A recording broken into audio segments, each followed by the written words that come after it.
Jamie Dornan shocks. I was forced to be with Dakota Johnson for years. Los Angeles, November 7, 2025. In a private interview with the Starline Weekly magazine, actor Jamie Dornan, who once made the world go crazy with his role as Christian Grey, suddenly revealed an unexpected truth. He was forced to appear with Dakota Johnson in most public events over the years. I know people think there is chemistry between us. There are even rumors of love, Jamie began, his voice calm but his eyes shining with fatigue. But few people understand that most of those moments did not come naturally. I was arranged. His words made the small room where the interview took place seem to freeze. The Starline reporter said that Jamie did not appear angry or bitter, but like someone who had just released a burden that had been suppressed for nearly a decade. An invisible contract behind the scenes of 50 Shades, according to Jamie. After the resounding success of the 50 Shades series, the studio and its global PR team created a perfect image duo between him and Dakota Johnson. They told me that the image of us appearing together was gold. The more we held hands, the more we smiled, the more we looked at each other affectionately, the better the movie sold, Jamie said. At first I thought it was a normal promotional stunt. But gradually, things went further. I started getting emails, messages, specific requests from management that I had to be at this event, that event, and Dakota would be there too.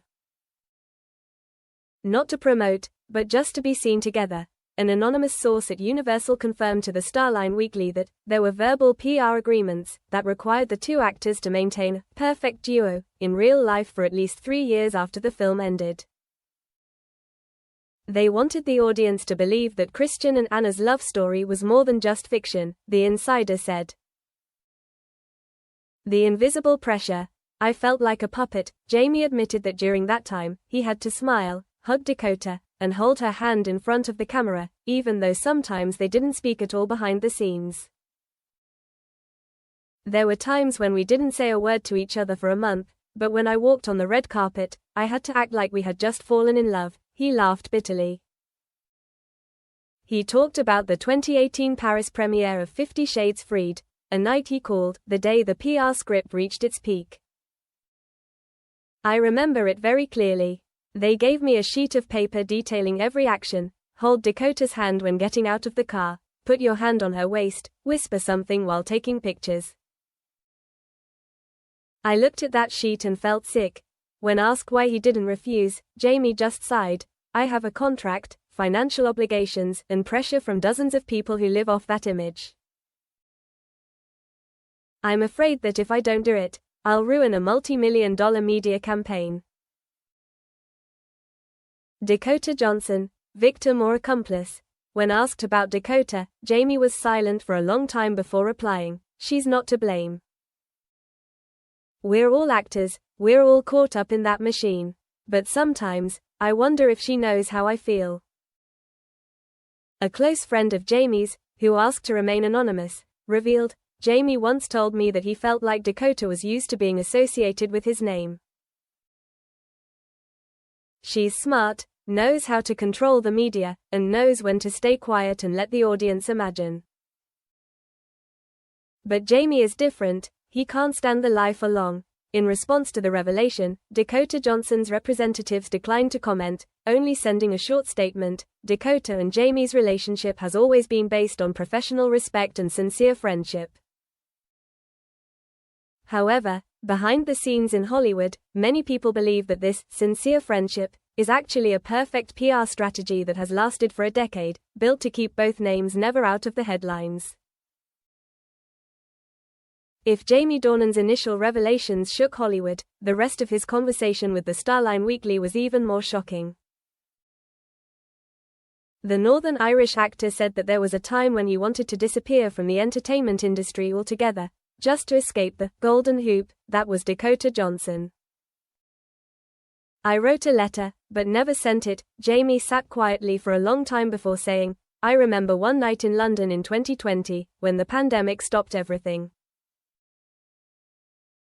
For the first time in years, I was alone. No events, no cameras, no Dakota. I looked in the mirror and I barely recognized the person in it. He said he wrote an 8-page letter, not to anyone in particular, just to get things off his chest. In the letter, I said I wanted to stop everything, leave Hollywood, go back to Belfast and live like a normal person.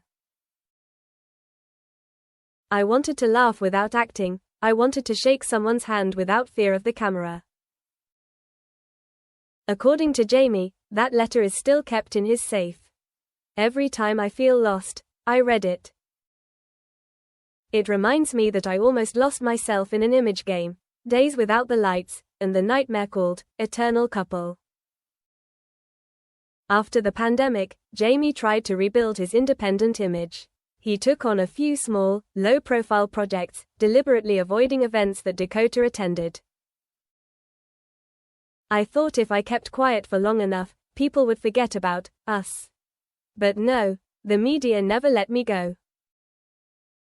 Articles continued to appear, comparing his every move to Dakota. Just one day Dakota wore a blue dress in Los Angeles, the next day Jamie wore a shirt of the same color in Belfast, and the press immediately ran with the headline, "They're still spiritually connected." I found it funny, then scary, Jamie said. It seemed like no matter what I did, I was no longer myself. I was just the other half of a story that someone else had written. Secret escape plan. In mid-2022, Jamie had intended to disappear for a while. A friend in the film industry told the Starline Weekly, Jamie planned to buy a small house in the Irish countryside, where there were no paparazzi, no strong internet, just woods and lakes. He said he wanted to live like a farmer, grow his own vegetables, read books, and not have to pretend to be anyone else. But that plan failed. A British newspaper found out the address, published a picture of the house, and called it the Love House where Jamie waits for Dakota. I laughed when I read that, but I laughed and wanted to cry, Jamie said. After the incident, he suspended all projects and cut off contact with the media for half a year. I disappeared from social media, I didn't answer the phone. But then, one morning in March 2023, the phone rang, from Universal Studios. They wanted Dakota and me to appear together at an event celebrating the 10th anniversary of 50 Shades of Grey. I said, no, and that was the first time I dared to say that word, the chilling conversation. Jamie recounted the details of a video call with Dakota, arranged by the studio before the event was decided. She looked the same, radiant, calm, but her eyes were no longer familiar, he recalled. Dakota reportedly told him, Jamie, we can't change the past. The audience loves that image, and maybe it's a part of us, whether you like it or not. Jamie replied, but that's Christian and Anna, not Jamie and Dakota. I can't keep pretending. There was a long pause. Then Dakota said quietly, maybe you forget that sometimes, we live on pretend. That, according to Jamie, left him silent for days. I realized she's chosen a different path. She's accepted living in an illusion. I can't anymore. Hollywood was shocked, and Dakota's silence. When the Starline Weekly asked Dakota Johnson about Jamie's revelation, her representative simply replied, Dakota has always been respectful of her colleagues. She doesn't comment on personal matters. But according to a source from 50 Shades' former PR team, Jamie's coming out in such a public way is a huge blow to a PR system that many people are still benefiting from. Hollywood, where secrets are shrouded in flashbulbs, seems to be trembling for the next chapter in this story, the story of a man tired of playing the leading role in his own life.